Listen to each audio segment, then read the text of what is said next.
چوتھے نمبر پر ہے کہ ایک عزم کے ساتھ دعا کرے. آپ ایک شک اور تردد سے دعا نہ کریں.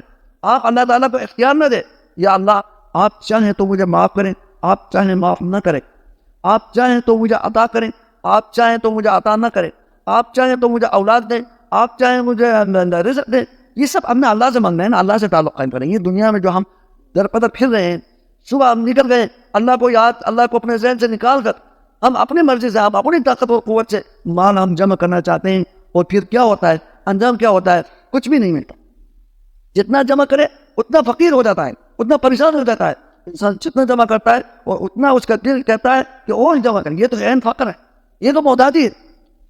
اس لیے دل کو اللہ غنی کرے گا اس شخص کا کرے گا جو اللہ سے مانگے گا, اللہ سے تعلق کو صحیح رکھے گا, دین کا کوئی کرے گا. تو اس لیے جو دعا کرے نا تو ایک عزم کے ساتھ, جزم کے ساتھ دعا کرے, شک کے ساتھ دعا نہ کرے. وہ اللہ کے لیے مجبور کرنے والا نہیں ہے, کوئی اللہ کے پیچھے کوئی مجبور کرنے والا کوئی نہیں ہے, اللہ کے پیچھے کوئی طاقت نہیں ہے, سب اللہ کے مخلوق ہے, سب اللہ کے مخلوق. تو آپ جو ہے نا کسی کو کوئی اس کو اختیار آپ اس کو دے گا نا جو اس کے پیچھے وہ دیکھے گا. آپ چاہیں ہم تو یہ مخلوق کی بات ہے, آپ مخلوق سے کچھ مانگنی ہو نا تو آپ کہتے ہیں کہ آپ چاہیں تو مجھے دو, آپ چاہیں تو نہ دو, آپ کی اپنی مرضی ہے. یہ تو اس کے لیے, کیونکہ اس کے پیچھے بہت سارے مسائل ہیں, مشکلات. اس کو کوئی مجبور کرنے والا بھی ہوگا, کوئی مشورہ کرنے والا بھی ہوگا. وہ اللہ کے لیے تم کیوں اس طرح کی دعا کرتے ہو؟ اللہ کے لیے دعا کرے گا تو پھر ایک عزم کے ساتھ دعا کرو. اسی لیے ہم دیکھتے ہیں, ہمیں جو مطالعہ میں یہ آتا ہے کہ ہمارے مطالعہ میں آتا ہے کہ اللہ کے نبی علیہ السلام سے جو جتنی دعائیں وارد ہیں نا, آپ علیہ السلام سے جو دعائیں, اور قرآن میں جو دعائیں ہیں, قرآن کی دعائیں ہیں اور انبیاء کی دعائیں ہیں, سب میں ایک عزم ہے. یعنی سب میں یہ کہہ رہے یہی ہے کہ اے اللہ مجھے عطا کرو, حب لنا من لدنک رحمہ, اے اللہ آپ اپنے طرف سے ہمیں رحمت ہمارے اوپر برسائیں. انزل علینا رحمتا, انزل علینا صبرا وثبت اقدامنا, ہمارے پاؤں کو ثابت قدم رکھ. یعنی اس میں ہم گویا اللہ تعالیٰ سے اصرار کر رہے ہیں, عطا کر.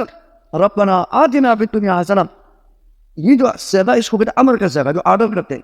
یہ اگر اوپر سے نیچے ہونا تو آرڈر ہے, لیکن ہم نیچے والے مخلوق جو نا اللہ سے کہتے ہیں تو یہ دعا ہے, التجا ہے, یہ گزارش, اللہ سے دعا ہے, التجا.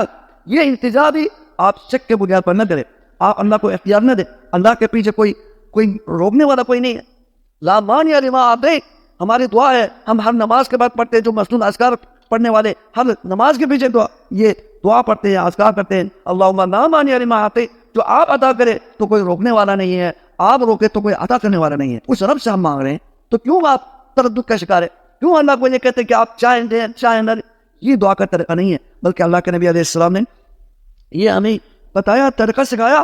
ولا اذا دعا احدکم, جب بھی تم میں سے کوئی دعا کرے تو فلیعزم المسألہ, اور سوال کو ایک عزم کے ساتھ, ایک یقین کے ساتھ, ایک پختہ ارادے کے ساتھ اللہ تعالیٰ سے مانگو.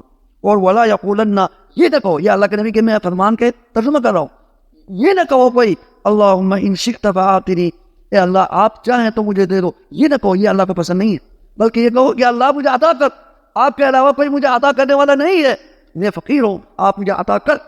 جتنا آپ عزم کے ساتھ, جزم کے ساتھ دعا کرے گا اتنا اللہ تبارک و تعالیٰ کو یہ پسند ہے. فإنه لا مُكْرِهَ لَهُ, کیونکہ اللہ تبارک و تعالیٰ کے پیچھے کوئی مجبور کرنے والا نہیں ہے. اللہ سے مانگو. اللہ اکبر, یہ صحیح بخاری کی روایت ہے. تو ایک عزم کے ساتھ دعا کرنا یہ بھی کیا ہے, دعا کے آداب میں سے. جتنا ہم تردد کے ساتھ ایک یعنی اختیار دے کر دعا کرے گا, وہ دعا جو نا قبول نہیں ہوتی, وہ اللہ کو پسند نہیں.